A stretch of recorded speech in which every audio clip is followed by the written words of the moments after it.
Oh, dito na nga tayo. Oh, doon niya sabihin mga ante na hindi ako ganun ka-hands-on sa aking mga anak. Tignan niyo yan. Una pa lang yan. Si Sam, ang una kong tinuturuan. Kaya wag na i-judge yung mga nanay ng mga nasa bahay. Kung alam niyo lang. Lalo na ako, 4 yan nasa elementary. Para akong bumalik sa grade 1, grade 3, grade 4, at grade 5. Saan kayo, mga ante dyan? Sige, manood lang kayo mga kanguso.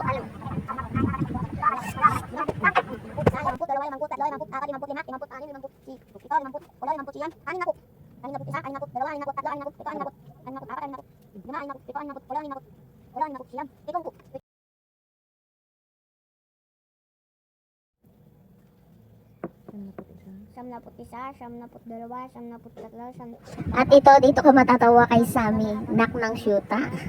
Aabutin pa na 1,000. Akala niya 1,000 yung 100. 1,000. 100.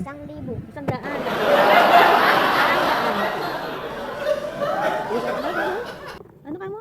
1,000 tuloy eh. 100 lang yun ha. Apo. Pag dalawa lang 0, 100. Kasi po ako yung anak. Pag tatlong 0, 1,000. Ha? Apo. Sagot. Apo.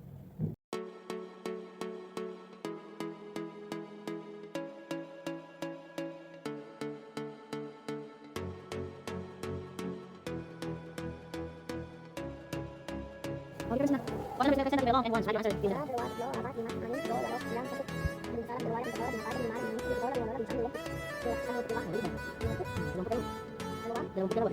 Yes. Like the number. Like the number. Ano ka? Dalawa?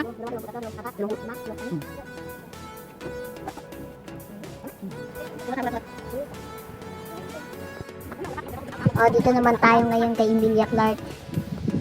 Ang aking grade 3 student na si Emilia Clark.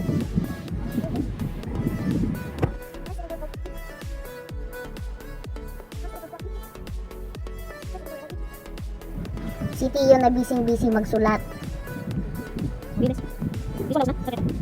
At si Ate Brea naman sa math and science naman ang gagawin namin.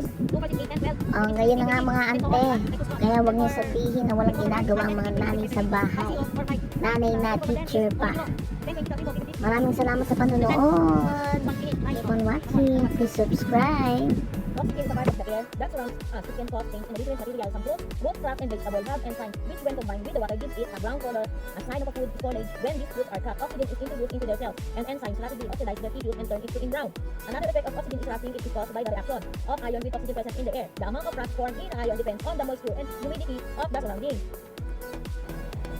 Melting occurs when the solid change the liquid when the heat added solid plus heat and liquid. Solid, halimbawa ay mantikilya, margarine. Pinainitan mo, magiging liquid. Understand? Also example, the yellow, the ice. Kapag pinainitan mo yung ice, magiging liquid. Plus heat na yun. Yun ang tinatawag na melting. Sa solidification naman tayo, it uses for the liquid less than heat. Magiging solid siya, just like an ice also. Pag ginawa mo yung tubig, ginawa mong yellow, magiging solid. Evaporation involves, dito tayo sa evaporation involves, a liquid becomes gas when it absorbs enough heat. Yung liquid plus heat, magiging gas.